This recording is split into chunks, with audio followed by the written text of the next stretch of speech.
Greig Fraser is a busy man, rapid fire news from Joseph, and Fangoria announces their 2024 Chainsaw Award nominees. Oh, it's time for class.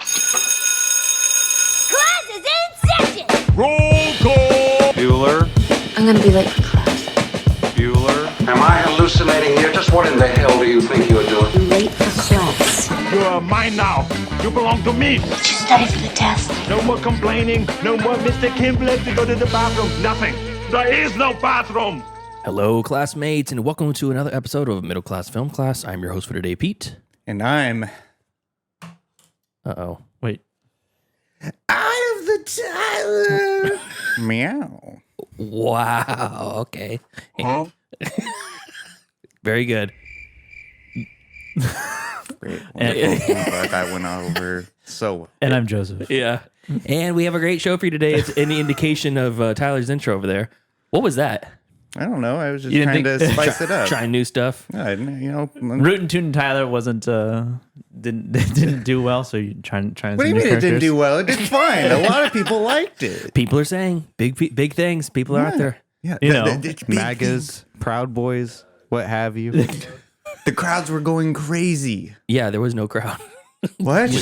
You're sounding more and more like Trump by the day. Really? Yeah. Oh, wait, I don't even know how to do a Trump impression. That was pretty good, though. It was pretty good. Well, I did it. Was that a recommendation from a fan as well? did you lose a no, bet no. or something? Lose a bet? Didn't lose a bet. No. Oh, you did it on purpose? Yeah. Oh, okay. Yeah. Well, It was recommended, but I'm not gonna. it was recommended. Of course it was. What? You know what would be great? We know you so well. Yeah, I practiced it. I practiced it for over 2 days, man. In the mirror? No, in my car. Oh, okay. Eye of the Yeah. Tyler. I Yeah, like the name. Eye of the Tyler. I like the name. You came up with some good names before we went live. What was it? Tyler Wren? Tyler Wren. Tylo Ren, yeah. Tylo Wren. There was another one I can't remember. Tylee, Ty. No, don't. You don't like Tai Tai? Riki Tiki Ty. Here we go. You know what? Actually, you know what? No, this is going to be a good bit. Everyone come up with nicknames for me so I can...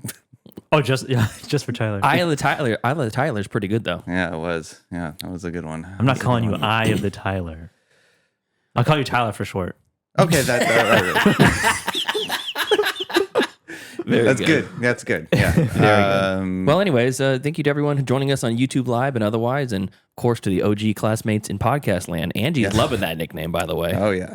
I'm sure. Angie, we need more nicknames, and the execution to boot. That was improvised, man. It's going on the. It was going on the- improvised. You just said you practiced it for days. Well, You brought a prop. How could you improvise? You brought a prop. I improvised it in my car. The glasses were improvised. That's impossible. You brought them as a prop. You know what improvisation means, right? I'm not prepared. Really, I'm not prepared. Pulled on a notebook. Yeah, hold on. Let me... Reads from notes. I'm lightly illiterate. Lightly illiterate. Andrew says Toddler Tyler. Another. I don't even... How about How about Tiddlywinks? Yeah, how about we just stop with this? I'm thinking, okay, so You started it. So Tater Tot has T's in it. No. How about Tater Tot Tyler You want to know what's or funny? Tyler Tot? You want to know what's funny is What? my grandma used to call me Tyler Tot. Oh, I knew it. Yeah. I knew it. I'm so in touch I knew with it. First moment I saw you. I'm so in touch with the matriarchal branch of your family tree. Yeah. Well, I mean, like it's- Hereditary. yeah. Except I Less decapitation. Well, yeah. But it's great. It's great to be back. I was gonna say, welcome back to the show. This is kind of like my, it's like my therapy. I need to be back in the studio with you guys talking about this, that, and the other. Yeah. It's like that meme says, 30-year-old white guys will literally start a podcast instead of just going to therapy. That's exactly what I did. And look where we are. Yeah. Look where we are. God. Joseph shared a milestone with us on the private chat the other day. What was that? Oh, yeah. Well, you didn't see it? He's feigning. He's feigning. He's like, go with the bit.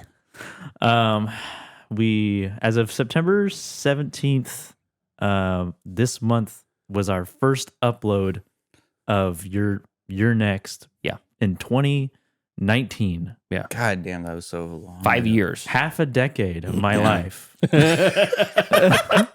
Don't sound too excited about it. Half a decade of my life. It's the 52 Saturdays Yep. a year times 5. About 250. That's like, 260 Saturdays. Except for, Saturday afternoons, 4 hours a Saturday yeah. in the middle of the day. See, here's the thing, though. I would be fine recording on a weeknight.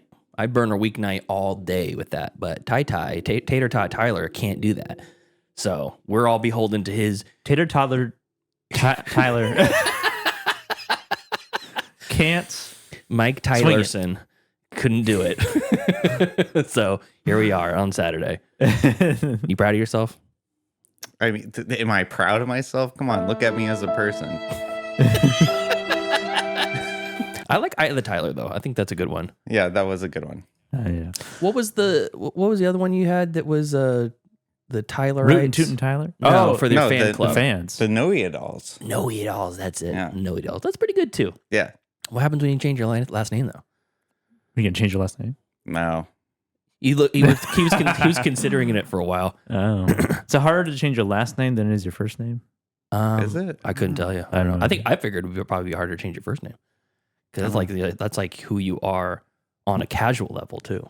But most people don't go addressed by their last name. That's what I'm saying. It's just strange. And people do it. There's precedent for the last name. Like you get married, most of the time the woman goes down and gets their last name changed. Yeah, I know. It's incredibly difficult. Certain and it cultures, doesn't- you add a second last name. Yeah. You have your last name and then the new last name added to There's it. a hyphen. Had I known better back in 2016, I would have taken Deanna's last name. What's her last Joseph name? Light. Yeah. Her last name is Light? Yeah. This is the first time I'm hearing of this. Joseph- Wow. I'm sure I've mentioned it before. Yeah. Maybe. I don't know. I have poor memory. So. Yeah. How about you get to know your friends? How about that? How about you don't leave? How about you don't leave it on Joseph to educate you about his wife? Why? You see her every Saturday. You never thought to ask, hey, Deanna, what's your maiden name? Hey, Deanna, what's your maiden last name? Yeah, That is a exactly. weird That's inappropriate. When's the last time you... That's an inappropriate question. No, it's not. Yes, What's it your is. social number? Because I know Joseph would be seething. He'd be like, "What the fuck are you saying?" I would Yeah, say that's it is a. It's like, why would you want to know? Why would you want to know? Kind of an odd question. in Exactly. general. Unless you're on the subject. Joseph's on my side. See, here's the thing, though. That's the type of thing that comes up in casual conversation. If you actually were to strike a conversation with her. Well, because When's the last time you went, hey, Deanna, how you been? What's up lately? How's Don't you life? fucking do it. You stay far away, you motherfucker, you scheming bastard. All right, anyways, we need to get into some news, so let's do some Gabba Chatter. Find some charity, you lad. Now's the time for Gab and Chatter. Gab and Chatter are movie news of the week. Tyler, lead us off. Okay, well, it's been a week since I've been here. 2 weeks. 2 weeks. Yeah, because you weren't here last week. No, it's in 1 week. Yeah. Well, I mean, he wasn't here last week, so it's been 2 full weeks. I mean, I get Since we saw you, I guess. Yes, a week. All right, whatever. Don't listen to me. Um, I'm getting into So semantics. it's 3 whole weeks that we. it's been 3. How many hours? 1 week in the middle. Is this What a- have I been weren't there. doing with Is my this what a full time? fortnight is? Someone say Fortnite? Yeah.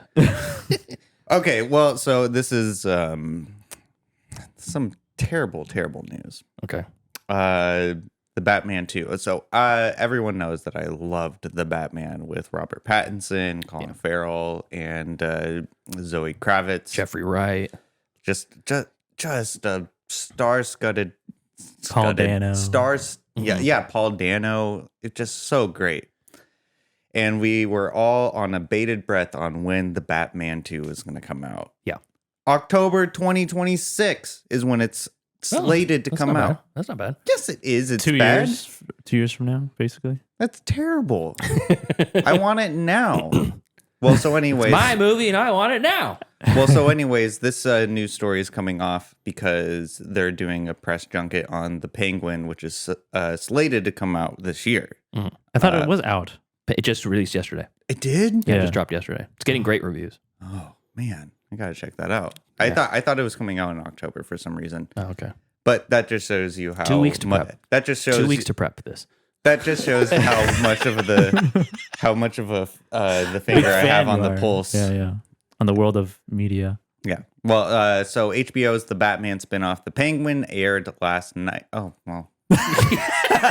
First time you read the story. Oh my God. I skimmed it. What? I just skimmed it because I saw the date of when the release of The Batman 2 was going to come Hear this, out. listeners? This is what he thinks of you. This is what you get. Yeah, this is what you I skimmed it. I skimmed it, yeah. Well, because I wasn't interested in the Penguin, like I was interested in the Batman 2 because that's what the article was talking about. So that's why I was skimming it. I was skimming it for the Batman 2 information. Okay. So, anyways. HBO's The Batman spinoff, The Penguin, and last night's on the cable channel and on Max. And as fans can tell, it's not so much a superhero series, shaped much more like a crime show, not unlike The Sopranos. Blah, blah, blah, blah, blah. Let's get to the Batman 2 stuff, which what I was interested in. Okay. It's been several years between Batman films. Reeves' first movie came out in 2022, and it'll be 4 years until part 2, which is set to arrive October 2026. That's what I saw initially. Okay. Like when I opened up the article, I was like, October 2026? Okay. Are you kidding me? Why? So can I interrupt for a second?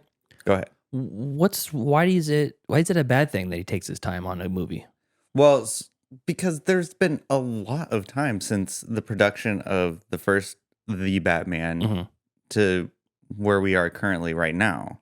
And Sure. so Well, did it get greenlit before the end of the I don't think so. run of the first one, or it had greenlit afterwards? I don't know. I mean, I'm pretty sure it had to have been greenlit. I mean, like the first Joker movie got greenlit like as soon as it got released. You mean the second Joker movie? No, yeah, the second one. Sorry. Yeah, I mean, I don't know what the timeline is, but the reason I asked that is like, why does that director owe us a movie every year and a half? That's a good point. Maybe I'm just being a selfish consumer. Well, also when you're talking about video games that are rushed out, and everyone's like, hey, get this game out, get the pre-orders out, blah blah blah, and then it comes out and it's shit. Everyone's pissed. It's like, do you want a good product or you want a fast product? See, that's a let the man cook. I don't Tyler. know, because Peter Jackson managed to release 3 Lord of the Rings movies year after year. Yeah, but there's only one Peter Jackson. Peter Jackson's motherfucking goat. But it can be done. And he mourned he didn't even stop to mourn his parents' death during production. Yeah, that's intense. That's crazy. But Reeves, he said that the script is finally finished and it's going to be in production next year in 2025. He wouldn't reveal much more, but teased that there's going to be like a time jump between the first one and the second one, which got me really excited because it makes me think that is Robert Pattinson going to go the Christian Bale route where he does like a body transformation and like he like bulks up, he like gets like heavy built?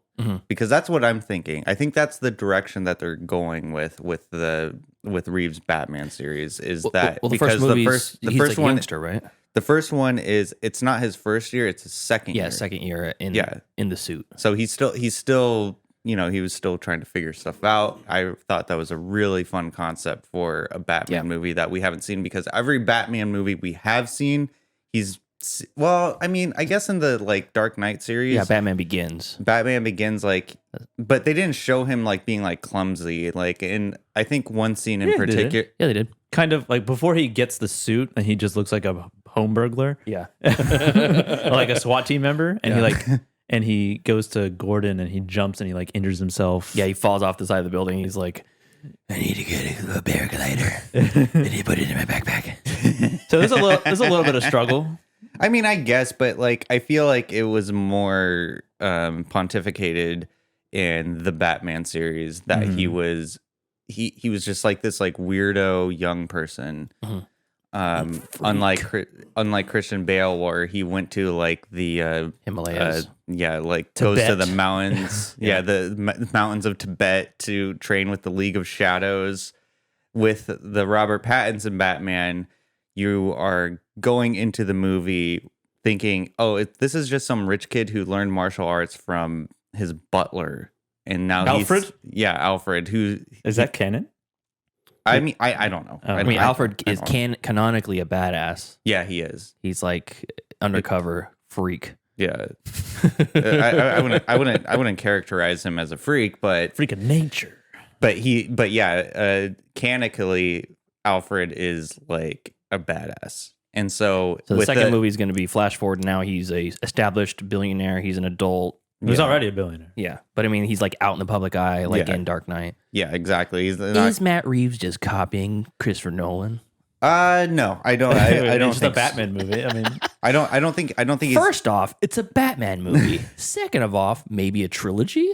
Come on, Batman Part 3. the evidence is damning. So, I was really happy that the script is finally finished because it wasn't in production hell or anything like that, but I know that they were like really like working on it. So I'm very happy that it's actually happening. Yeah. And that I wanted to ask you guys this. What Batman villain would you like to see in the Reeves question. Batman movie? I'm going to go off and say I want to see a Mr. Freeze again. Oh, bring back Mr. Freeze. Bring back Mr. Freeze. I don't know. I don't know that many Batman villains. Well, just Polka off Dot the- Man. Is that Calendar Man? It's a DC villain. I don't know if he's a villain, but he's a character. just anything off the top of your head? Condiment Man. Condiment Man. I've never heard of that one. Rat Catcher. Pretty much anybody from the Suicide Squad. Clayface. Oh, Clayface would be dope. Yeah, I'm down with that.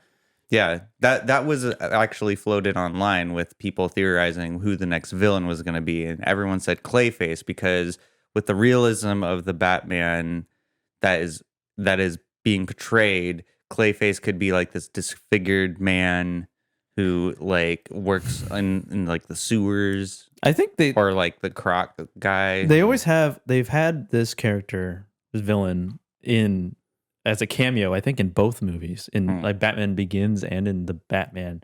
His name is like, he's like a slasher butcher guy. This is Victor Zaz or something like that. And he's like he looks like a serial killer. He's got like a bunch of scars on his face. Oh, I think I know who you're talking about. Yeah. I think that I feel like he's been in the movies as like, oh, there's that guy, but he's not named. Right. I think he's in the Arkham games. He is. Yeah, and I think that would be a creepier if they wanted to go like a creepy route. Yeah. I think that would be cool. I thought Mr. Freeze would be a good compliment to the first one because in the Batman movie, it's very rainy. And so like the Penguin and like the whole mob aspect of it kind of makes sense. Well, Like it's October, right? It's around Halloween is when it takes place. His name is Victor Zaz. Victor Zaz. Yeah, I was right. Victor Zaz. ZSASZ. Yeah. It's a palindrome.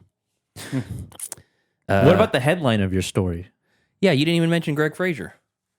Greig Fraser might not come back to the production of the Batman 2. Thank you for reminding me.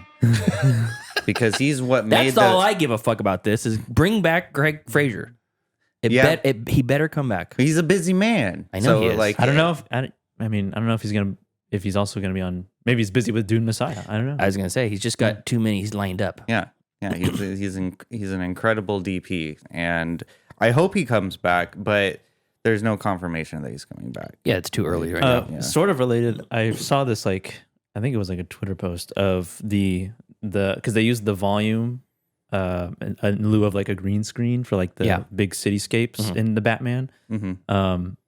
And I think like it was like the VFX guy as a reference, he used the cityscape they used in The Room on the rooftop. Yeah. As a reference for the cityscape in the Batman. I see the similarity. Because if you look at that, it's like It's very cool, Mark. it's like it actually looks pretty cool. Yeah. Like that's like the highest production quality moment in The Room. And then the roof is obviously like a soundstage. Oh, Greg, you're driving me crazy. That's so funny that was used as a reference point for. I mean, it tickled me pink when I heard that. But it is also funny because I was pretty sure that they had actually shot those scenes and then like shot the cityscapes like and not like digitally added them. Oh, I see. That's what I was under the impression of. That's what I thought I heard. It looked like it to me, but what do I know? Maybe they just altered it further. Pray I don't alter it further. after they shot it. Yeah. So I mean, I always like seeing the Batman 2 news.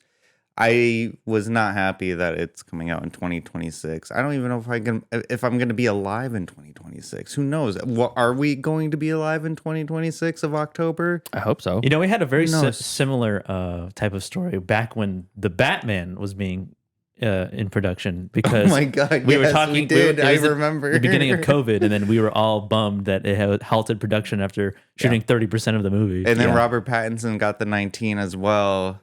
And then he was stuck in that hotel room microwaving pasta and concocting those ridiculous. Oh yeah, that's great. Great story. Little bit about Victor Zsasz. His trademark is that he carves a tally mark into his flesh for each kill.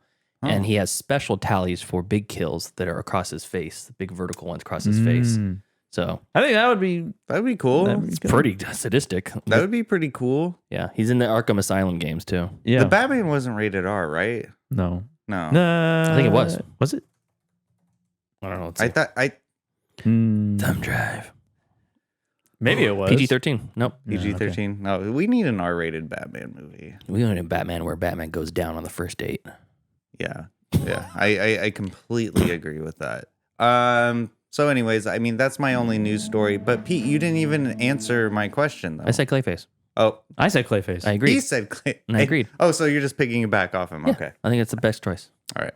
Well, I relinquish my time then. Great. Joseph, what do you got? Well, quickly, I do want to mention that I met up with Adam today. Oh, yeah? You went to his thing? Yeah, I went to his little pop-up. I was so close to going out there. I just got too much stuff to do this morning. Sorry, Adam. I was going to buy some tapes off of you. Yeah, I walked, chatted him up, and he mentioned something. Maybe I don't want to confirm or deny anything. He mentioned something about a screening that may or may not be happening physically, a physical version of. Dude, what the fuck? Screening, not a streamable thing, a in-person event. Nice. May or may not be happening. Okay, Sacramento, yes. Hell yeah. Cool. I did walk away with the tape, Mystery Men on VHS. Haven't seen it. Classic Ben Stiller, bizarro Avengers movie. And then I also walked away with this Fear Factory shirt. Oh, cool. Yeah. Fear Factory shirt, the band Yeah, Fear Factory. The band. You like them?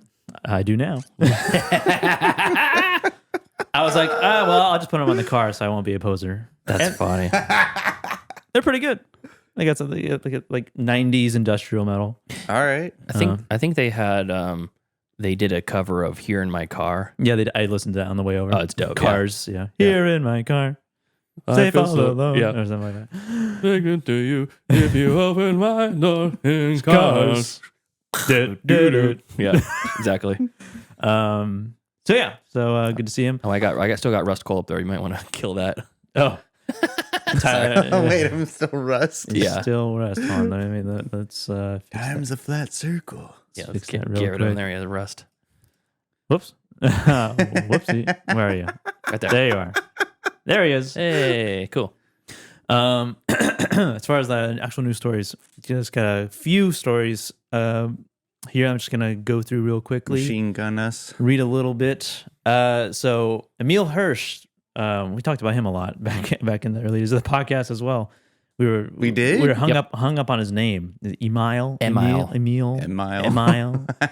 Emil Hirsch of Into the Wild fame says John Belushi, the director of the John Belushi biopic, was stupid for asking him to gain 100 pounds before that film was greenlit. What are you, stupid? Yeah, I was gonna say, what are you, stupid? And this is basically a story time, and the director literally said, just gain the weight and then we'll make the movie. Without any, Trust me, bro. Trust me. Just trust me. Yeah. Just ruin your health. Without any legal obligation. Yeah. And before the movie was a go. Before it was like, yeah, we're gonna make it next week. I'm writing a script right now. Just gain the weight. Gain the weight. Get we'll make ahead. the movie. It'll be greenlit. I promise. You won't gain 100 pounds for no reason. Speaking of gaining weight for a role, Sebastian Stan was said he had to gain 20 pounds in 3 months for the role of Donald Trump in The Apprentice. Yeah. Oh, God. I saw that and I was like, 20 pounds in 3 months. That's just like eating like a normal person will do that for you for like a movie star. I mean, I don't know. Like Cheeseburgers, milkshakes, Well, so what? Melted Haagen-Dazs. He's like, I was eating like a fucking pig. I looked at him like, shit, I ate that yesterday. Jesus Christ. I gained 20 pounds yesterday. Do you know what? Well, Christian Bale, he went into Batman Begins. Back to Batman. After he went into Batman Begins after he was done with The Machinist, and everyone knows like the drastic weight gain from The Machinist to Batman Begins, and so his regimen was melting ice cream and drinking it. Yeah, That's what we talked about Bradley that. Cooper's for American Sniper. Oh, really? That's what he did for American Sniper. Interesting. But Again, if you want just a normal meal for most Americans. You don't melt your Haagen-Dazs? melting ice cream and drinking it. When's the last time you had a bowl of ice cream liquid? Just slurping a bowl. Just, like it's like drinking cereal milk. But Hell yeah. just that, but just that all the time. Hell yeah. Sounds like torture. Emil Hirsch then went on to say, I'm like, gain the weight and then we'll make the movie. How about let's make the movie and then I'll gain the weight? I'd be the biggest sucker in the known universe to go and gain like 100 pounds. 100 pounds that's a tall ass. That's a lot of weight. That's a lot. He weighed 100 approximately, pounds. Belushi weighed approximately 230 pounds. The girth is a big part of the look, And Emil at 165 is like, I'm gonna get bigger than Belushi. I know. Bigger than Belushi. Great band name. Bigger than Belushi. Yeah. There's all kinds of tricks and transformations. Ultimately, you have to get to the spirit of him first, the character or the person. The most important thing, you could gain hundreds of pounds, and if you don't capture that, no one's going to give a shit anyway. It's kind of annoying, though, because people are automatically so obsessed with the weight. I've just started to tell people that I'm going to lose weight for the role. That we're doing a creative interpretation of the part where Belushi's just rail thin in our version. The fuck? I'm telling people this with a straight face and just seeing their reaction. That's a creative choice there. That's a Gyllenhaal move right there. Yeah, I mean, he's just joking, basically. I know. About that. Gyllenhaal goes. I've seen a couple interviews with him where he's on talk shows, and they're like, "So am I pronouncing that right, Gyllenhaal?" And he's like, "It's actually Gyllenhaal," and it's not. He's just fucking with them. Yeah, I think he's a weirdo. I like it. Back to Marty Supreme. Oh yeah, cool. The A24 ping pong biopic directed by Josh Safdie, the half of the Safdie brothers. Josh Safdie. Last time I talked about this, Gwyneth Paltrow joined the cast along with Timothée Chalamet who's playing the titular Marty Supreme. Okay. And now, in addition to the cast, is Tyler the Creator making his film debut finally in an A24 movie, which seems appropriate. Yeah. And the story of Marty Supreme is a fictionalized original feature with official plot details that are being kept under wraps. However, Variety has previously reported that the film may be loosely inspired by the life of Marty Reisman, a ping pong champion who won 22 major ping pong titles from 1946 to 2002. Cool. And 5 bronze medals at the World Table Tennis Championships across his career. So he's an American? His name's Marty Reisman. That's weird. That's weird. Marty Reisman. Americans generally do well in ping pong. Reisman died in 2012, but he was competing all the way up to 2002. This guy is a piece of shit. From 1946 to 2002. But yeah, rest in peace, I guess. It's a bold statement. We know nothing about it. I can already tell by the name. Poor Marty, man.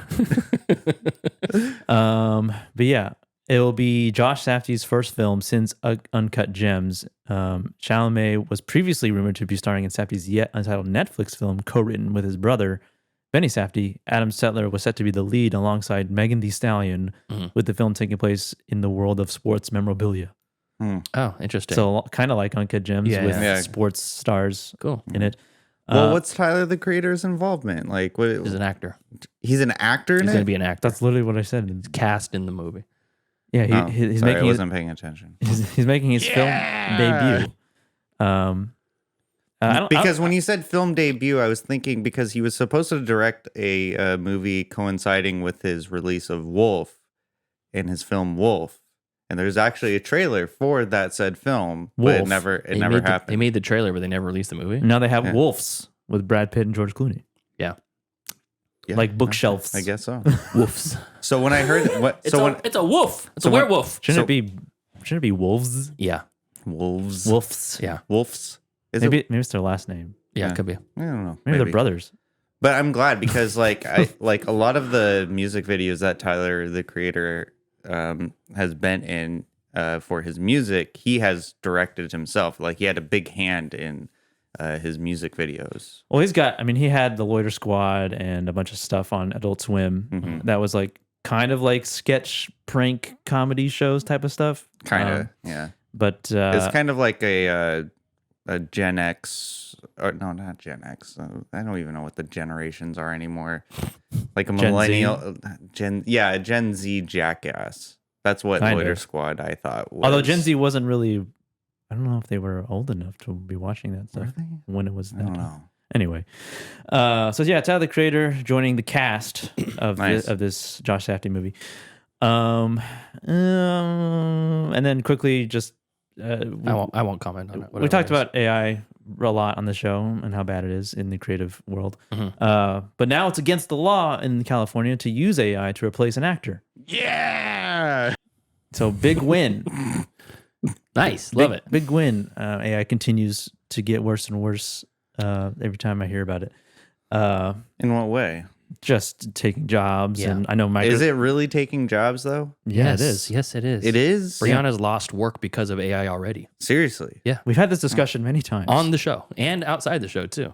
Okay. Let me unload in you. Microsoft just invested a bunch of money into the nuclear powering to power the AI that they're using to fund jobs or create or take other people's jobs. Shout Factory was under a lot of scrutiny recently for hiring on an AI creative who supposedly what they're saying is that it's going to be for some sort of like sourcing or like planning, not actual like creative creation, but I highly doubt that. Yeah. Bullshit. So it continues to destroy the world that we live in. Yeah. Bullshit artist. Well, I mean, what? I mean, Here we like, go. Tyler on the side of corporate shilling again, as usual. It's not bootlicking. It's not corporate shilling. I agree with the philosophy of AI is bad. No, you don't. No, you don't, because I said why. It sounds like there's a but after that. There is a but. Okay. What is it? The but is that I said it before and I'm going to say it again. It was an inevitability. Just like Mr. Smith said in The Matrix. It was an inevitability. And the hero of The Matrix, the Smith. It was an inevitability. And they just lay down and died, right? In the Matrix. Then And we watched The Matrix 4. Did Neo really actually conquer the Matrix? No, because it still exists. Like, I mean, I don't agree philosophically about AI, and I hate that it's taking people's work away and jobs. But fuck it, it's gonna happen anyway, so why fight it? I'm not saying but fuck it. I'm just saying. Guillermo del Toro had a nice long, like an hour-long conversation about AI. It was either hour-long or like 30 minutes or something, but he was talking about with another, I don't know, it's a podcast or whatever. It's like a live show on a stage. Mm-hmm. And one of the great quote that I remembered from it is he said, AI has done something that's never been able to be proven before, which is show the value or prove the existence of a human soul. Because I've seen art with the soul and I've seen art from a computer. Guillermo said that? Guillermo said that. That's a very... Wow. Yeah. Good That's stuff. a very profound statement. Yeah, exactly. And I'm just glad that it's illegal now in California to, what is it? To replace an actor. Oh, without their permission or something? I think, wasn't Scarlett Johansson, like, she was belly aching about her voice, her voice being used by AI. I mean, I'm glad that it's illegal. Like, thank God that at least one state was able to be on the forefront of combating the state that makes movies. Yeah, exactly. The state that makes movies. Yeah. Well, good. Where the industry is held, basically. I mean, like, is it made into law right now, or was it just introduced, like, into, like, the chamber of whatever? According to the headline, it's now illegal. All right, well, good. And that's coming from IndieWire. Cool. Thank you, Newsom. And then, sort of quickly, the 28 years later has actually happened. It's been filmed. Yeah. And it's been shot on an iPhone 15 Pro Max. Cool. With some They attachments. didn't have the budget for a regular camera? No, they were cutting corners. We can afford the lenses. Like, I don't know about the Danny Boyle guy. But they just went to some PA and they're just like, hey, get your phone out of your pocket. Did you bring your phone? Is it charged? Is it charged? Is it charged? That's so funny. Yeah, they shot it on an iPhone 15. For what reason? I don't know. Was that Because of budgetary reasons. No, that's not why. Is it sponsored by Apple? Maybe The most expensive iPhone commercial for the previous generation iPhone.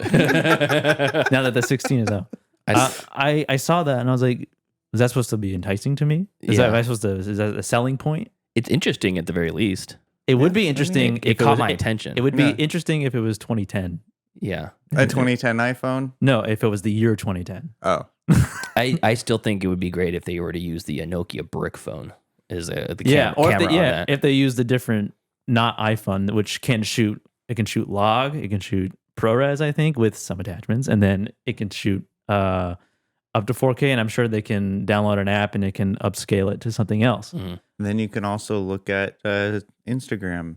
Yeah, between takes, PAs over there craning their head on the attachments. Like, What are you doing? Sorry. He's like swiping right, swiping left. Multitasking. Cillian Murphy's like, what the fuck is that? People on Instagram. Yeah. 28 years later. So are they going to continue the series? Are we going to get 28 decades later? I don't know. 28 centuries later. I hate the pigeonholed naming convention they've got themselves in. It's, I think 28 days later. Okay, that works. 28 weeks later. All right. Okay. All right. I'll believe it. 28 years. Okay. Now it's just a joke. Now we're just. You think it's a? Now we're just making a joke. It's not that bad. I mean, I think it's It's a good trilogy. I mean, I guess it is a trilogy, but I don't know. It's just 28. It's a joke that people make.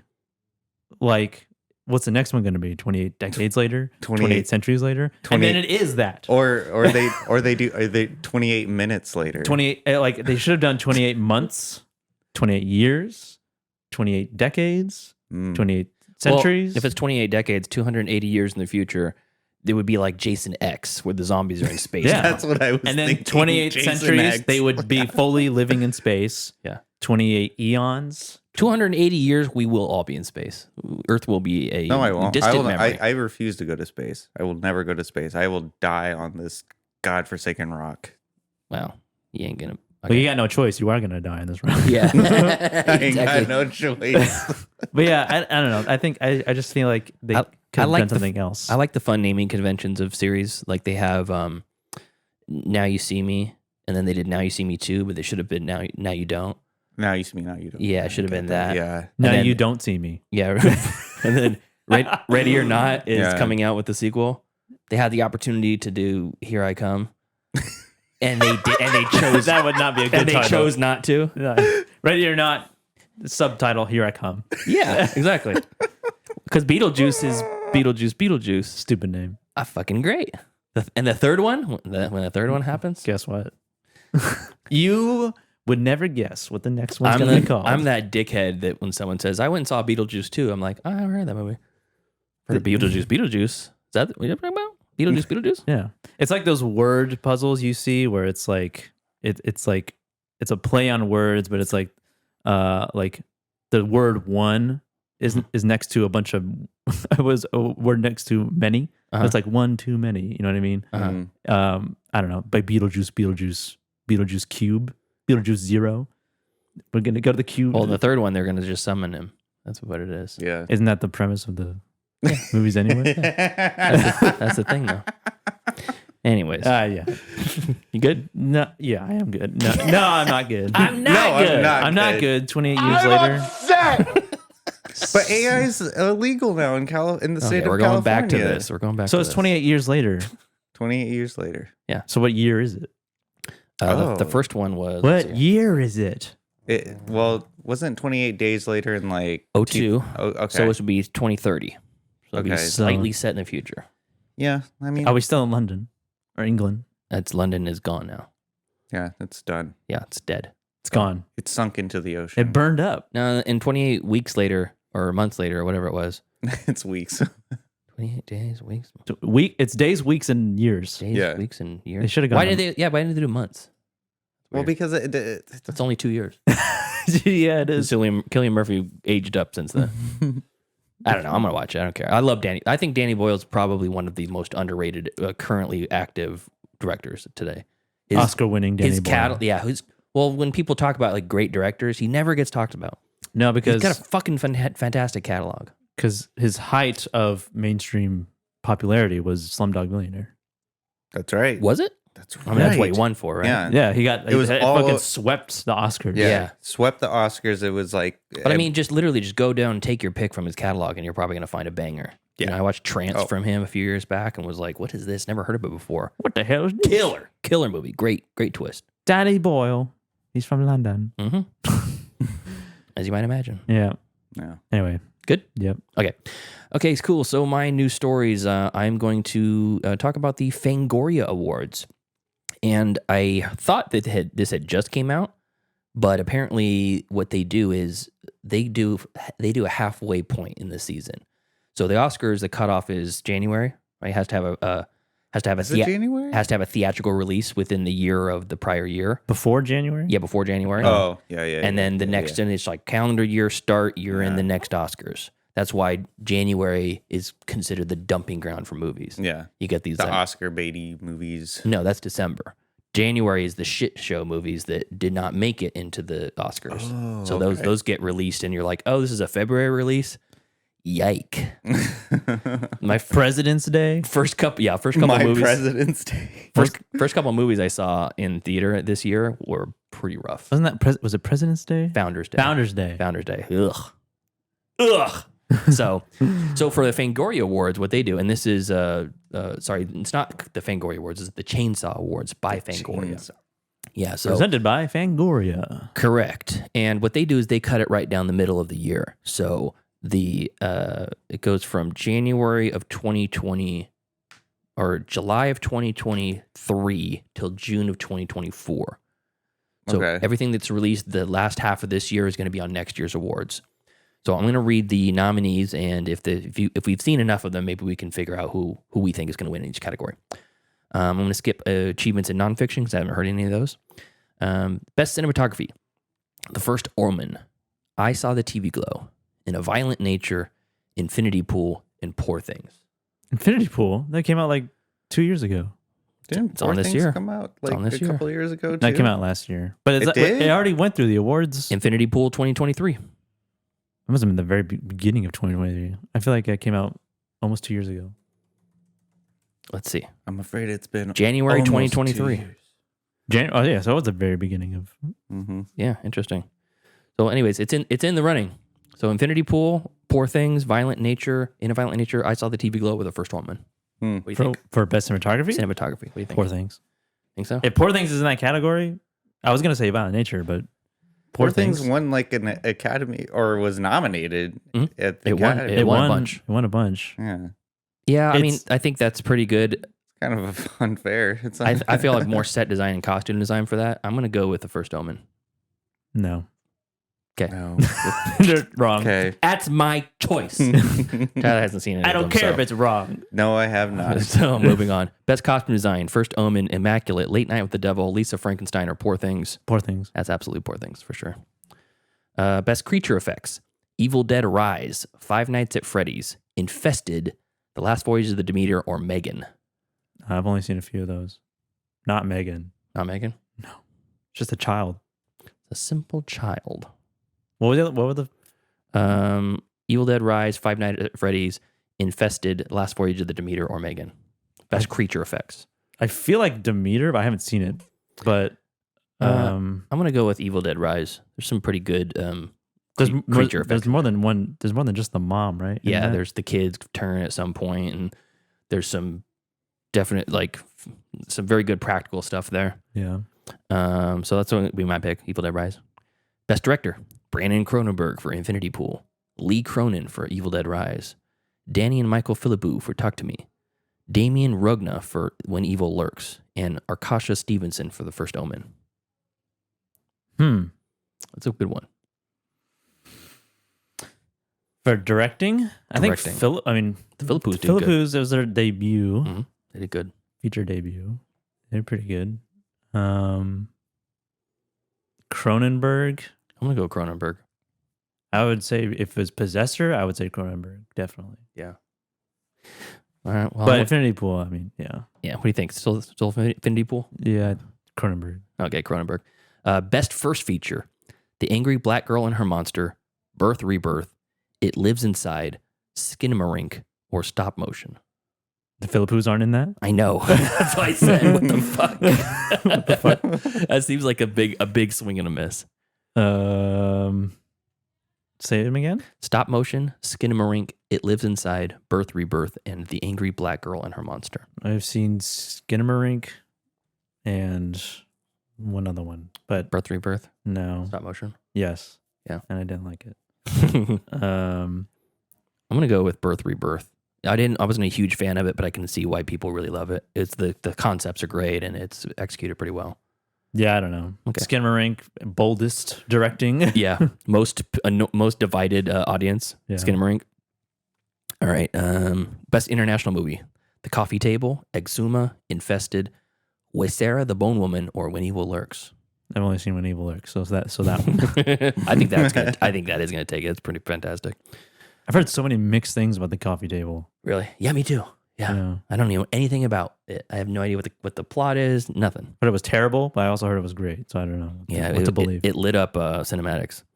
Okay, and then best lead performance: Tobin Bell for Saw X, David Desmalchin for Late Night with the Devil, Caitlin Deaver for No One Will Save You, Nell Tiger Free for The First Omen, Catherine Newton for Lisa Frankenstein, Lupita Nyong'o for Quiet Place Day One, Emma Stone for Poor Things, Lily Sullivan for Evil Dead Rise, Sydney Sweeney for Immaculate, and Sophie Wilde for Talk to Me. It's a lot of nominations. I know. They doubled it. I think there's 10 in this. I feel like are these people actually going to be at these awards? I don't know. Because it seems like a big poll to get Emma Stone. Maybe they put her in. Yeah, they put her in just for that. I don't know. It seems like it'd be a fun time. It would be. I'm going to go with Nell Tiger Free. That's why I hope it wins, even though I think if this is even playing field, Emma Stone. So say the first few again. Tobin Bell, Saw X, David Desmalchin, Late Night with the Devil. Oh, yeah. Caitlin Deaver, No One Will Save You. What a great list, though. And it's male and female together. Best lead performance. Yeah, I guess it's co-ed. 4, 5, 6, 7, 8, 9. 8. There's 8 female, 2 male in this category. Tobin and David, yeah. Take a pick. Yeah, I would say David Desmalchin. Okay. Yeah, he did pretty good. Yeah. I just don't think he had enough to work with in the role. I liked the movie, I think, a little bit more than I liked his performance. Mm-hmm. Okay, so I'm skipping that one. Best makeup effects. We already talked about that. Actually, well, no, we didn't. Best makeup effects. It's different than the creature effect. Abigail, Evil Dead Rise, In a Violent Nature, Talk to Me, and When Evil Lurks. I've seen all of those. I think When Evil Lurks. That is one of the most disgusting, wet, squelchy, pustule-filled movies. That one's pretty good. And there's a lot of them. There's not just the one creature. That fucking guy. Yeah, I'm gonna go Evil Lurks. We'll go best screenplay: First Omen, Infinity Pool, Late Night with the Devil, Megan, or Talk to Me. Definitely not Megan. I haven't seen Late Night with the Devil, but I know what the movie is about. I would probably go with that. That's a very original concept that I've never even thought about before. Okay. Can't in good conscience give that movie any awards. I know. I know you can't. Screenplay. I say Talk to Me. Oh, because of the AI thing. Oh, yeah, that's all right. I forgot about that. Talk to Me might be good. I think it fits a little bit more of a traditional structure to the screenplay. I think if anything, Infinity Pool stands out a little bit amongst the crowd. Oh, is Infinity Pool in there? Yeah. Oh, okay. Yeah. Infinity Pool. Okay. Okay, and then best supporting performance, and then we'll get to the streaming picks. Best supporting performance: Dave Bautista, Knock at the Cabin Door; Joe Bird, Talk to Me. I think that's the little brother that gets beat up. Oh yeah, fucking brutal. Nicolas Cage, Renfield; Mia Goth, Infinity Pool; Catherine Newton for Abigail; Bridget Lundy Payne for I Saw the TV Glow; Dwayne Perkins for The Blackening; Dan Stevens for Abigail; Alyssa Sutherland for Evil Dead Rise; and Alicia Weir for Abigail.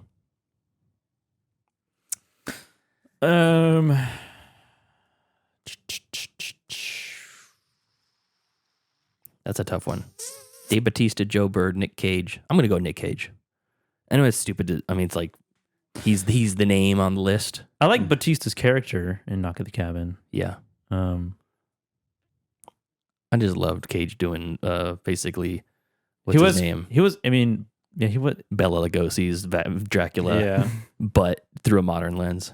yeah. I would say that. I would say that as well, actually. And then lastly, best wide release movie, just best movie wide release. Abigail, Evil Dead Rise, First Omen, Godzilla -1, Infinity Pool, Late Night with the Devil, Megan, Satanic Hispanics, Talk to Me, and When Evil Lurks. Oh, You guys know my pick. do I? Yeah, Godzilla -1. Yeah. Oh, it's my best movie. Why is that even on there? Doesn't seem accurate. Doesn't matter. Don't care. Best special effects, Godzilla -1. You don't question Fangoria. Yeah, don't question G-Man. No, Violent Nature. That was a wide release, wasn't it? No, it was super. Like I had to travel 5 towns over to get to it. Jesus Christ. You had to go to Natomas. Yeah, that's 5 towns, baby. Yeah, It's like 20 minutes. I pass by 6 movie theaters to get there. No, you don't. Sure. I wish there was 6 movies theaters options in the area. Yeah. 2 in Elk Grove, 1 in South Sac. I feel like Arden. There's one in South Sac? Yeah. It's a Regal on Center Parkway. I think -1 is just kind of a that's right. random. Yeah, there is. Just randomly just throw it in there. Yeah, I know. Out of the, That's what I'm picking.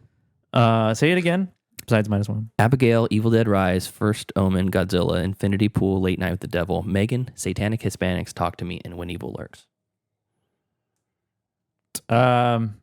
Evil Lurks. When Evil Lurks? Yeah, I guess. All right. There you have it, folks. We're going to tally the votes and we'll see who wins. Tyler, you're not in the running. No, I am not. Now you didn't make a guess. No. Well, No, he because can't. I haven't He hasn't seen any of them. Yeah, I mean, I haven't seen any. Oh, I forgot you don't like movies. Yeah, that's right. All right. So let's get right to some streaming picks. Movies. Wanna watch a movie?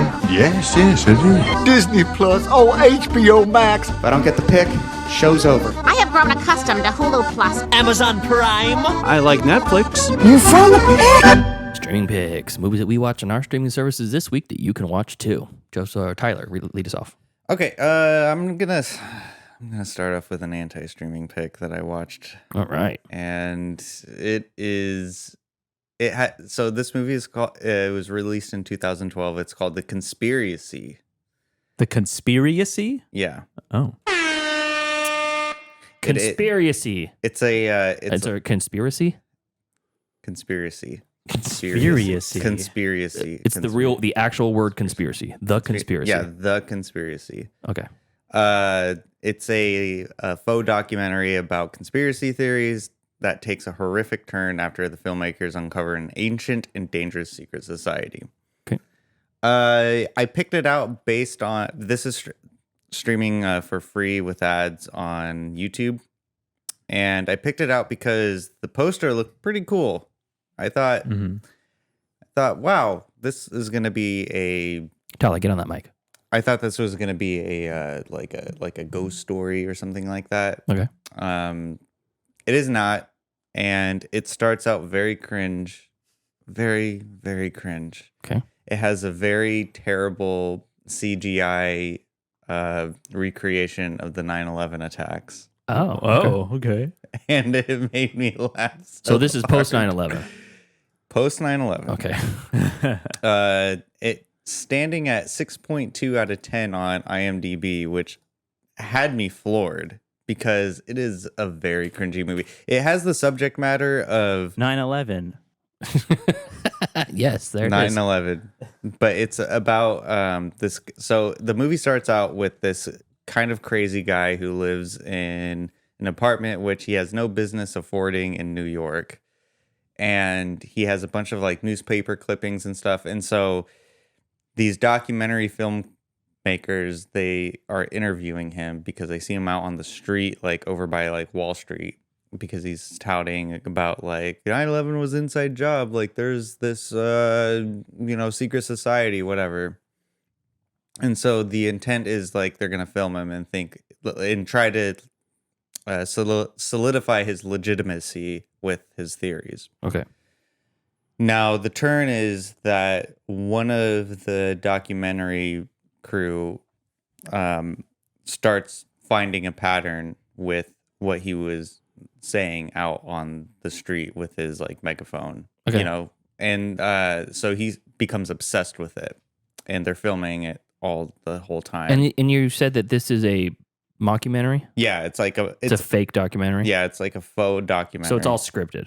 Yes, it is. Okay. Yeah, it is. And the acting is not great, but I'm a sucker for like conspiracy theory stuff, but in the sense of I find it as a form of entertainment rather than taking it seriously. Okay. It's kind of like when like some people take that stuff seriously and they go crazy about it. And so I find the subject matter entertaining. And they basically at the halfway point of the movie, they figure out that there is this secret society that is controlling all of these world major events. Okay. Like they find a pattern like with the dates of all the world major events. And they make contact with someone who was on the secret society, and they infiltrate it. I mean, you can kind of infer what happens in the end. One of the guys gets murdered. Okay. And yeah, I mean, it's oh my God. It's so what? It's so Who could have known? It's so blatantly obvious, and like they don't tie other ends of the story that they're presenting. I thought the idea was interesting, but they didn't really like play on like the interesting ideas that they were presenting. They were just trying to move the plot forward at a breakneck speed, maybe because of budget reasons. I don't know. Are you mad about this whole thing because they're posers? Is this like a poser documentary? It's not fake. It's not real. No, I wouldn't go that far. I'm just saying that there's a lot, because of my fondness for the entertaining aspect of conspiracy theories. There is a lot more to it. It's kind of like I'm not comparing it to the X-Files, but I'm comparing it in the subject matter with the X-Files, where like they play on it a little bit more to make you interested in it. This is just a breakneck speed of, oh, there's a secret society. Oh, we're gonna infiltrate it. And then stuff goes down. Like there's no build up to the infiltration or anything. It just happens. Okay. So not believable. No. Okay. Definitely not believable. Definitely not believable, but I don't need it to be believable, but I would like it to be a little bit more compelling. So that if you want to laugh at 9/11 stuff, go watch 9/11. This movie. Okay. So that's The Conspiracy. You can check that out on YouTube. What year did that come out? 2012. Okay. But for my actual streaming pick, I revisited The Big Lebowski. Oh, okay. That's streaming on Amazon Prime. I hadn't seen it in a very long time. And I was just sitting at my computer, and it just came up on my feed. And I thought to myself, my feed? What do you mean? What feed? What what I just said, Amazon Prime. No, you said you were sitting at your computer and it came up on your thing. I just wanted to see. Well, it's on the homepage of Amazon. Exactly. And you said, I'm going to watch that movie. Because I wanted to watch a movie. And so I booted up the old Amazon Prime, and it was it was the first movie recommended to me. And I thought to myself, you know what? I haven't seen this movie in like 5 years or so. So I turned it on. This is by the Coen brothers. I said on Letterboxd, I don't really have a cathartic or insightful review of this film, other than that the film is perfect. The film really made me embrace the free will I have as a human being. Acting, writing, just everything is lightning in a bottle. A+ and a report. This movie is definitely, I would say, considered a perfect movie. There is no lull in the movie. There is no time where my attention was diverted to something else. I really, really enjoyed Jeff Bridges, John Goodman, Steve Buscemi. It's star-studded cast. Peter Stormare, Julianne Moore. Just Philip Seymour Hoffman, who is one of my favorite actors. Rest in peace. Tara Reid. Tara Reid as Bunny. Yeah. I'm not going to even describe what this movie is about because everyone knows who's listening to this show. John Turturro. He pissed on your fucking rug. Yeah. That is an act of aggression from the. I'm not going to say it because I don't want to get canceled. But.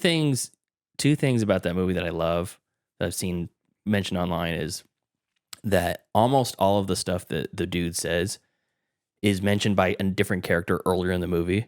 Is it really? I didn't notice that. So when he's checking out, he's getting the half and half at the beginning of the movie, writing the check for 69 cents or whatever. For the half and half. That's right. Yeah. George Bush Sr., George H.W. is on screen and he says, "This is an act of aggression and this aggression will not stand." Oh my God, I didn't even make that connection. About Desert Storm or whatever. Yeah. And later on he goes, "This is an act of aggression, man, and it cannot stand." Yeah, it cannot stand. And then half the stuff that Walter says, he quotes later on in the movie, you know? Yeah. And then the other thing too that I thought was interesting is that Walter is actually right about almost everything that he says. Yeah. She's a strumpet. She was money all over town. She probably kidnapped herself, dude. Yeah. And then he's just a dickhead. And there's a fucking perfect quote in that I've quoted in life to many people. Said, "You're not wrong. You're just an asshole." You're not wrong, man. You're just an asshole. Yeah, pretty much. Or you're out of your element. Donnie, you're out of your element. You're like a child, wanders into the room. Yeah, you're like a child who wanders in the room. So just so many quotes like from that movie that just tickles me. Mm-hmm. And so I am glad that I rewatched it. And I think it ages like a fine wine. So I'm not going to rewatch it for many, many years. Like I'm just going to wait because like, I mean, I can watch. I used to watch The Lighthouse nearly every day, and now I set it on the shelf, and so that's what the Big Lebowski is. It's a wine that I set on the shelf and I put it on for a special occasion. Great. Other than that, I didn't really watch a whole lot. I've been very. Hey, you get two. I've been very. And half of the Joker. That's right. I did. I wanted to point. No. I wanted to make that point that I started watching half the Joker, and okay, fine, move along. Started watching half the Joker. 30 minutes of this rewatch, and I'm not liking it as much as the first time I watched it. Man. Well, and then the movie we're gonna review. No. You can't streaming pick the movie. I'm not. No, I reviewing. I wasn't streaming picking it. I was just telling you I watched that one as well. All right, Joseph, what do you got? I have a few. Did I mention Filth last week? No. Okay, I meant to. So I have a bunch of rewatches. Okay. And then a few or a couple. Well, you can't watch a new movie. Well, don't worry. He's gonna give some new movies. You want to talk. Oh, God damn it. You have no room to criticize. I can't believe this. So yeah, I meant to bring up Filth last week. A James McAvoy movie, starring lead role who plays a detective in jolly old England. Directed by John S. Baird. Name looks familiar. And he is a addict, junkie cop who is suffering from like bipolar disorder. Mm-hmm. And there's a case of a murdered like a hate crime happens in the very beginning of the movie against an Asian person, and he is trying to find the people who did it and the witness that saw it throughout the whole movie. And he is like a scumbag this entire movie. Okay. He's doing drugs left and right. He is he's not committing adultery, but he is involved in an affair with one of his partner's wives.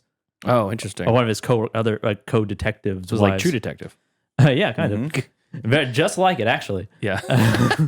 This guy is a piece of shit. So James McAvoy stars along with Jamie Bell. Imogen Poots is in this. And Jim Broadbent and some other familiar faces. And ended up being a pretty entertaining movie. It has it was released in 2013, and it has a style. It's like not gritty, but it's like it has like this dreamy sort of glowy filter attached to it, like visually, and it's kind of the time and like a desaturated look to it. Yeah, I can imagine that in my head. And it was like a kind of a dark comedy. It's like if Hot Fuzz wasn't as witty and more filthy, as an apt title. Okay. Filth. I gave this a 4 out of 5 because there's kind of a reveal in the third act of the movie, which you're kind of teetering throughout the movie. It's like, is this what's going to happen? Is this what's happening right now? And then it is revealed, and it's like, it's still a little bit shocking to see what happens. And then the ending is also kind of a shock ending, a little bit ambiguous as well. And James McAvoy is like whole hog, full commitment into this role. Whole hog? I've never heard of that before. Pete says it all the time. Yeah. Where do you think I got it from? Yeah. I learned it from you. Break the cycle, Joseph. So yeah, that's streaming on Peacock and Amazon Prime. Okay. Cool. And Pluto TV as well. Okay. Worth a watch. I did a rewatch. My first rewatch of the week was a 2004 romantic comedy starring Ben Stiller and Philip Seymour Hoffman and Jennifer Aniston. Along Came Polly. Oh yeah. Streaming on Netflix. I haven't seen that one in a while. Yeah, and I was kind of multitasking, so I just wanted to put something on because I don't like to work in a silent room.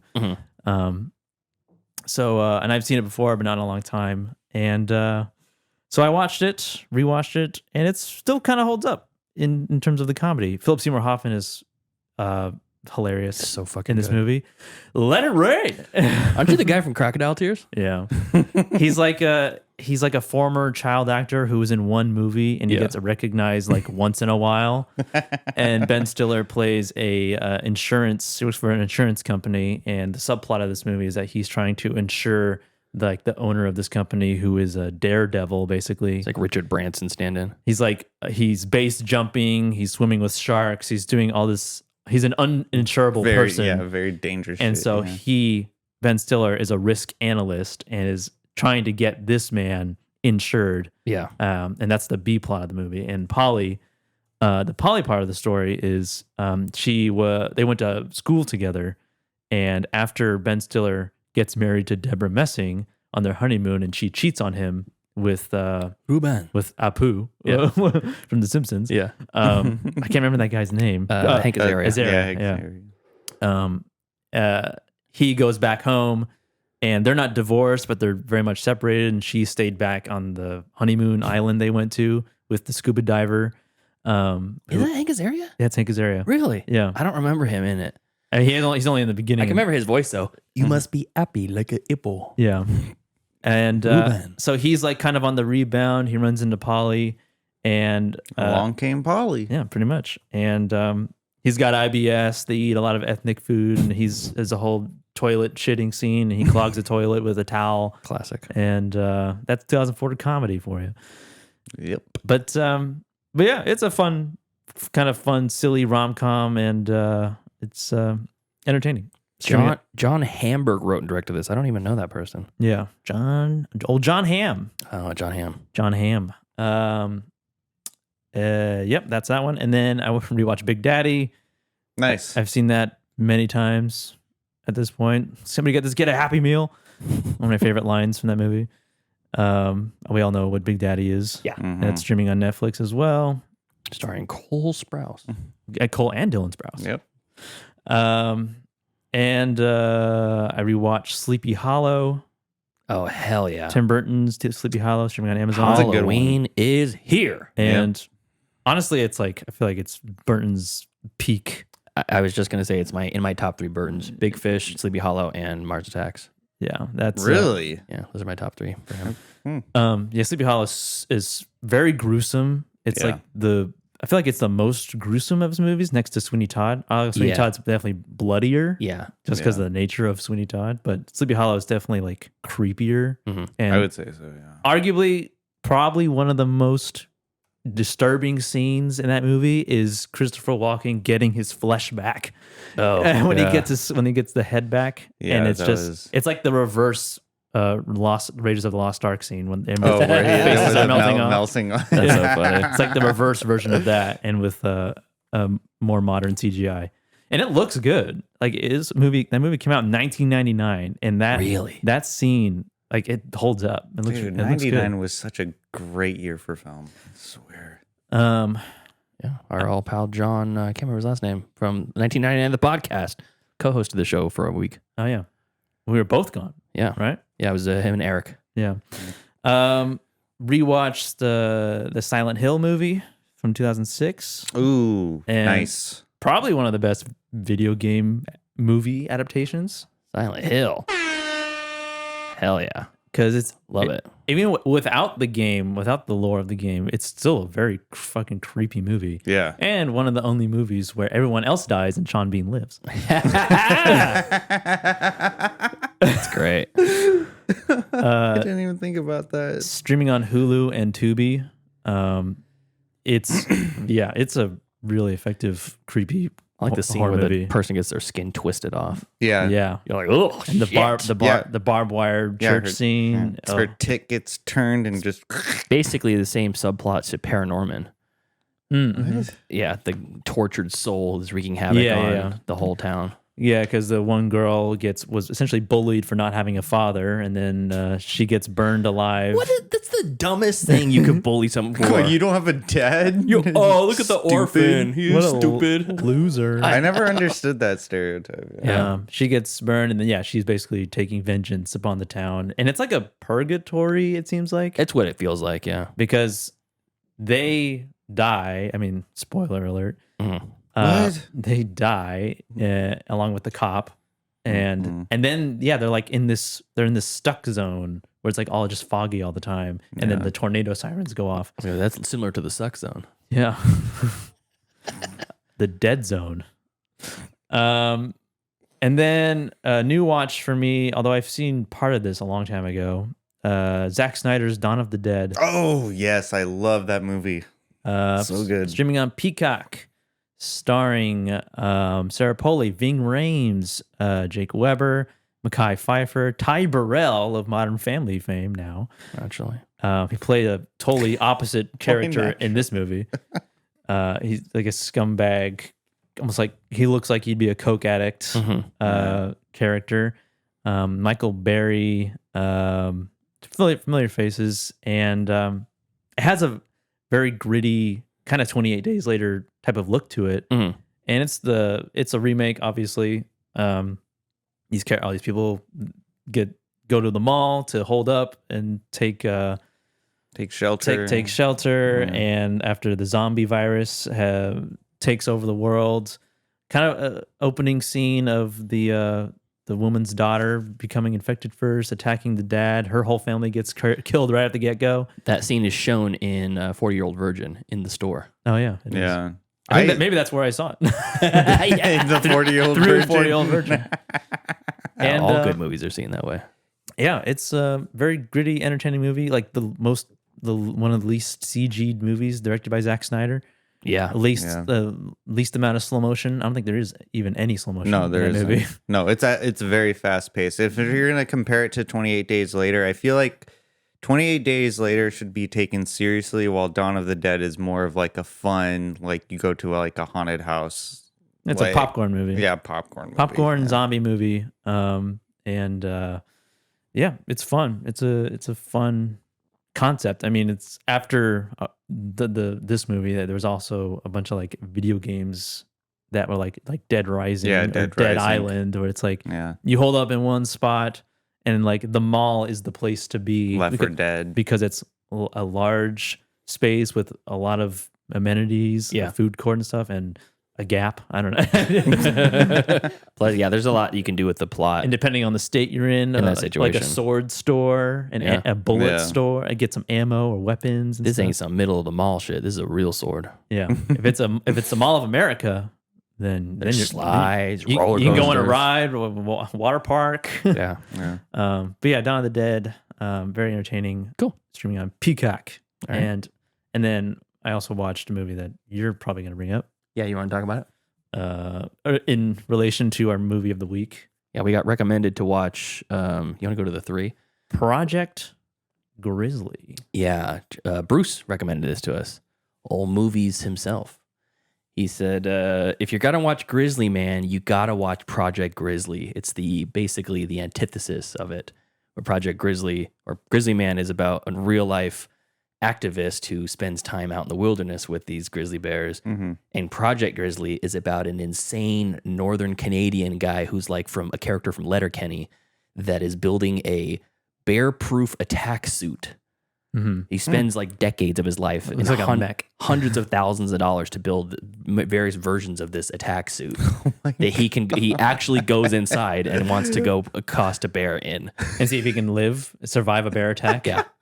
All right, boys. I never heard of this. You're gonna have to pick me up and put me down in that prairie over there because any incline and I'm done for. I could have sworn that I have seen like a clip of that suit somewhere. It's heavily inspired many scenes from Hot Rod.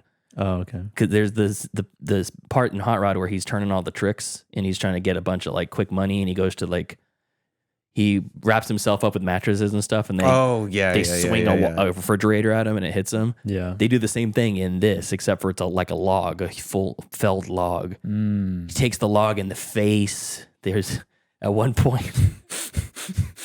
Sorry, I'm going off on this. I know you started this. No, that's okay. At one point, he's like, my dad had the idea that we could go down to a biker bar, let them guys get the aggression out on it. And smash cuts to 4 guys with baseball bats beating the shit out of him in this suit. And he's like, how about it, boys? I can't feel a thing. Jesus Christ. He takes off the top half That's and it hits himself with a stick. Like, oh, you got to hit it pretty hard, huh, to break that. The sticks are broken. Yeah, it feels like a mockumentary. It does. It feels like a Christopher Guest type of movie because the way that it's shot, it looks like set up. Yeah, it doesn't look candid. You know, it doesn't look like a day in the life. It looks like they set up lights to do some of these scenes. Huh. They definitely produced it in the regards. I think the guy, I mean, he calls himself a conservationist and a scientist, but you never see any of that. Conservation or science. He's just like, at one point he's talking about how in tune he is with the bears. And he goes to a trash pile that they have on the outskirts of town. And he just sits on the trash pile and waits for a bear to come. And then the bear comes up behind him and he like looks back and he looks at the camera and goes, you see that? I'm within 15 feet of that bear. We're like in a kinship. So this is a fictional movie? No, it's real. Oh, it's 100% real? It feels like it would be a character in like an SNL sketch or a long form because he's comedy movie. He doesn't seem like a real person. Yeah, his name is Troy Herbitis. Hertubies? Does he end up dying at the end of the movie? No. That's Project Grizzly. That's a Grizzly Man. Spoilers. Let's see, Troy Hertubies, Canadian inventor and entrepreneur, is on his Wikipedia, and yeah, he's still around. He's still kicking. Right on. Oh wait, never mind. He died. 2018. Rest in peace. How? I don't know. Bear attack? Probably. Cirrhosis of the liver. Because he was. Yeah, this is drunk. This is from 1996, so it's not. Yeah. It's a good looking documentary. At some points, it looks like it's just a movie. Like it just looks like a fictional movie. Mm-hmm. There's some shots, like some long like zooms of them walking in snow. That looks like it would be like they made a movie, like a narrative fictional movie. He died as a result of a vehicle collision. Oh, with a bear. That bear was drunk when he was driving that vehicle. That sucks. That's too bad. I mean, and the what's it called? The suit. It looks like it would probably work for the most part, but he literally can't do shit in it. I know. Given enough time, the bear will get you. Yeah, it's like you get knocked onto the ground, and the bear can just peel away the top half from the bottom half. But yeah, it seems like a very small part in a movie where someone is doing that, trying to like build something. impenetrable like Yeah. that, Mhm. and then they go and test it out, and then just demolished immediately. Yeah, it does. It does. And I will say I did not expect this to be very good, and I was fucking dying laughing the whole time. It is so funny. But very much Yeah. worth a watch. And I he's think. just by nature, this dude. Yeah. He's just like, that's just how he is. Yeah, it's good. Yeah, but that was streaming on Tubi. Yeah, that's streaming on Tubi. Mhm. But yeah, Cool. Project Grizzly. You good? Yep. All right, cool. So let me look up this one real quick. I just realized I did not log this. So we watched what's it called? Project Grizzly, and afterwards I was recommended to watch another documentary that's also bananas called American Movie from 1999. So American Movie is a story of a filmmaker, Mark Borchardt, and his mission and his dream to spanning over 2 years of an intense struggle with his film, his family, financial decline, and spiritual crisis, making a movie called Northwestern, I believe. That's familiar. And then he abandoned that movie to make a short horror movie called Coven, which is just spelled Coven, about witches. And he goes, "No, it's Coven." I've seen this movie. Have you? Yeah. And this is not nearly as good as Project Grizzly. Project Grizzly has an insane real life character in Troy. This guy Mark, he's pretty bonkers as well. Not quite on the same level. He's a lot more.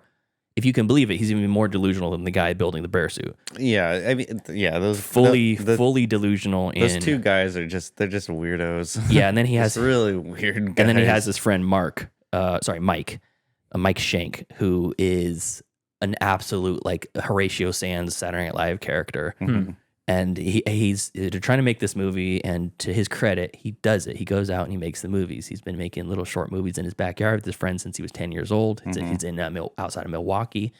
So it's very much like that type of awkward, are they making fun of the local people comedy that like Fargo is very much on display in this movie, because every situation it's like, hey boys, I won $40 on a scratcher. What should we do with it? Well, I guess we can all get drunk. All right, let's do that. And you're like, that's just their normal conversation on a Thursday night. And most of it, when they're focusing on the movie making and all of the hectic nature of what they're trying to do, and the fact that none of them really have the skills to do it, that's the really interesting stuff, because just watching them do that and then their natural character shining through is really interesting. They spend quite a bit of time on like his personal life and his relationship with his kids and that sort of thing. And I think that less of that is interesting and like entertaining. It's more sad because you realize that he is kind of a piece of shit. And so anyways, if you're into movies, if you're into low budget movies, indie movies, if you ever thought about making one yourself, watch this, because it's really kind of not eye-opening in the way that like you should watch this to make sure you're not doing these sort of things. No, it's just kind of like an interesting like take on like a certain culture that you may not be correct. Yeah, may not be familiar with, because like the people in the movie, they do not look like people that you would interact with like on the day-to-day life. Yeah. And the mannerisms and like the way they talk, and like you were saying, like, oh, I just won $40 off a scratcher. Like, yeah, so part of it's like you feel kind of bad, because it's like, well, what are you making fun of this whole population of the world out there, just because they talk different than us on the coast or whatever.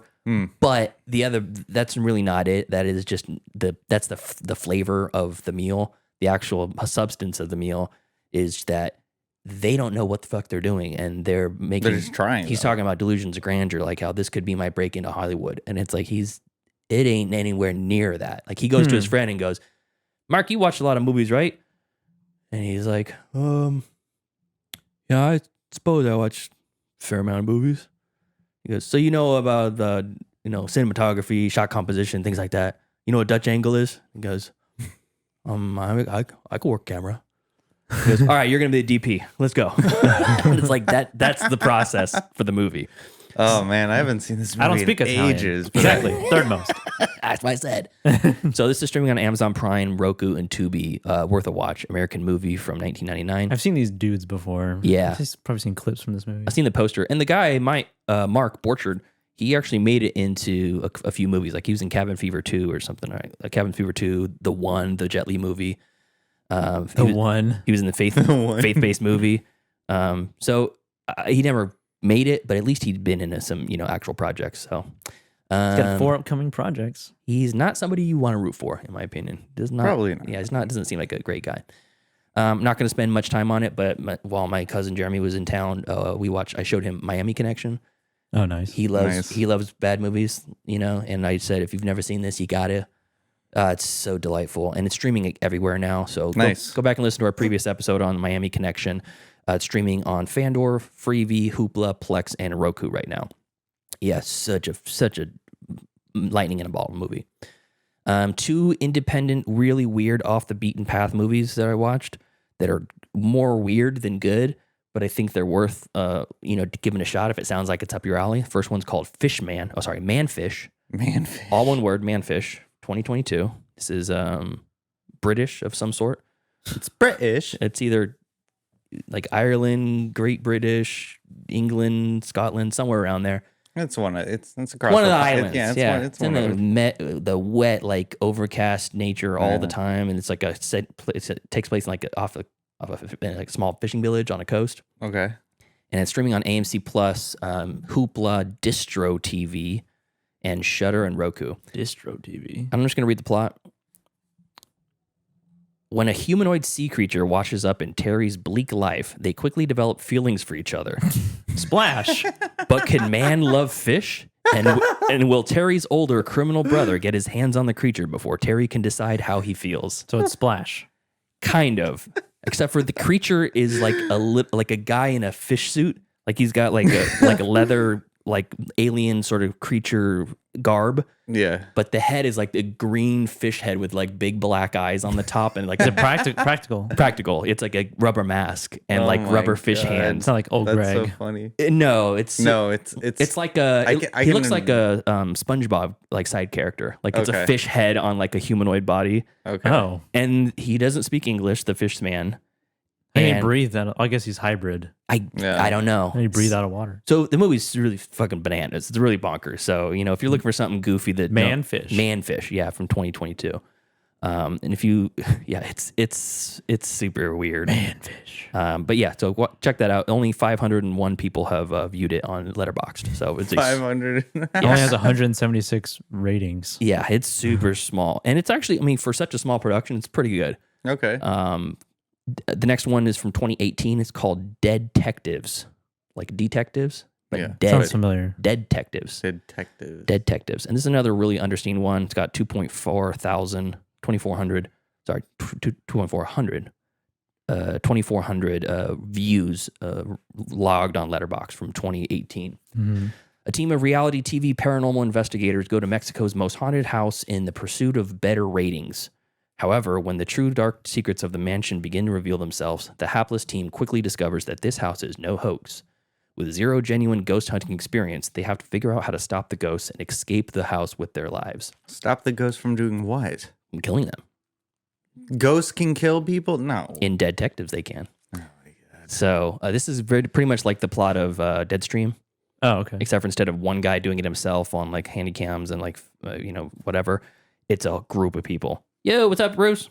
Bruce in the chat. Bruce. Welcome, Bruce. We just got done talking about Project Grizzly and American Movie. So both good recommendations. Definitely. Project Grizzly way better in my opinion than American Movie, but I mean, like, what do ghosts have to do with, like, why would they want to kill humans? Why are they here in the first place? Good point. Yeah, who knows? They want to enact revenge. Yeah, exactly. Against unknown people? Against the people that are in their space. It's like a shark. You go in the water where the shark lives and he just bites you. You're in the house and the guy's haunting the house. I mean, me not suspending my disbelief for like possession movies. It's like, so this demon's going to take possession of this person to do what? For what goal? To be a dickhead. To what end is this? To what end? Like they want to what? They want to take over the world? And what? And live in misery? Yeah. Live in Ohio. They already live in misery. Yeah. They want everybody else to live in misery? Yeah. Why is their problem my problem? Maybe they just because they're dickheads. Maybe they just want to fuck. Why don't you just let them be possessed? So Dead Detectives 2018, streaming on Shudder, AMC Plus, and Hoopla. This is really fun. Really, really fun. Detectives? Dead Detectives, yeah. All right. The tagline is fake hunters, real ghosts, complete dicks. Is there like a found footage? No, there's some shots where you can kind of see their camera footage, but they're all, it's basically like if Zach Baggins and the Ghost Adventure crew were to actually go into a haunted house. Again, similar to like Gone Jammed Haunted Asylum, except for that's like hardcore, scary, terrifying. This is a horror comedy. This is more in line with the vibe of Deadstream. The energy level is not nearly as high. Deadstream is a really tough one to beat in the genre. I feel like it's sitting on the top of the stack right there. So this is probably like a 3.5 star movie. I'd say. Some people might say it's 3 because it is a low budget, but for what they have, they made, I think, the best with it. So it's pretty damn good. Grave Encounters is another one. Yeah, Grave Encounters. That one's actually pretty good. It's a little bit more serious. I've only seen some clips of it. I haven't seen the whole thing. Yeah, Grave Encounters I remember being actually pretty good. You streamed that, right? I might have a while ago. It's on Pluto, I think. Oh, okay. So Dead Detectives, yeah, super, super fun. Worth a watch. Next one, and my last streaming pick is a serious movie that hit Netflix just recently, starring Rachel Sennott. It's called I Used to Be Funny. This is a 2023 release. It's now streaming on Netflix, though, and it's about a stand-up comedian named Sam, like Samantha, and she's a young stand-up comedian and an au pair struggling with PTSD, who is weighing whether or not to join the search for Brooke, a missing girl that she used to be the nanny for. So the story in this is heavy. It's sounds heavy. Yeah. Jesus. But it's pretty fun for that subject matter. Is it played lightheartedly or? Yeah, I mean, it's Rachel Sennott, so she's got an interesting tone. She was in Shiva Baby. She was in Bodies, Bodies, Bodies. She was in Bottoms. Bottoms, yeah, that's the other one. Bottoms, Bottoms, Bottoms. And so she's playing a stand-up comedian, so there's a lot, and she's friends with stand-up comedians. The side characters are fun. She's constantly at open mics and stuff, or back and forth between open mics. But they're kind of dancing around like what happened because she used to be funny and she hasn't been able to get on stage in a while, and she's dealing with this PTSD. And the way it plays out is pretty good. It's not like you're looking for a twist or anything, but it's just kind of like the story tells a very specific story in a way that's just not like, oh, this happened and then now you're having problems because of it. She's got the girl that she was the nanny for who's been missing, and how much she has to do with it or whatever. So there's some pretty interesting stuff here. I don't think it always worked, but I think it's worth a watch. So this might be something that's got some sexual assault trigger warnings for certain people. 2023, it's called I Used to Be Funny. And again, this is streaming on Netflix. All right. Yeah, so Rachel Sennott doing big things. Love her. Nice. She's really good. Anything else, fellas? Yes, I actually do have one more point I want to point out about the movie The Conspiracy that I mentioned earlier in the show. Here we go. All right. Yeah. It's filmed much like Creep. Okay. Oh. How's that? It's not as just the way that it's filmed, documentary like. Like found footage. Yeah, so it's filmed like that. You said that, though. You said it was a mockumentary, so yeah. Well, yeah, but the thought popped up in my head because I compared this movie to Creep like while I was watching it, and I was thinking to myself, man, they did that so much better than what this movie is doing right now. So definitely check out Creep. I don't know if it's streaming anywhere, but he's coming out with like a series. Yeah. They are? Yeah, Creep series. It's the Creep tapes. Because you know how he has all those tapes of all the other victims? Yeah. This is going to be like an anthology show. Yes. Yeah. This is great news to me. Anyways, that's how I just wanted to mention that because it just popped in my head when we were talking about American movie. I was like, oh yeah, Creep. Okay, cool. All right. Anything else, Joseph? No, I don't think so. Okay, cool. So thank you to our cool ass yard duties over on Patreon. That is Javier, Heather, Michael, Steven, and Chris. And if you want to support us, you can do so over at patreon.com/middleclassfilmclass, or even better, just share this YouTube link. And if you're not watching or listening to this on the YouTube, please do so. That helps us out a lot. Please. Yeah, that is our goal right now. Get some more watch hours, get the subscriber count up.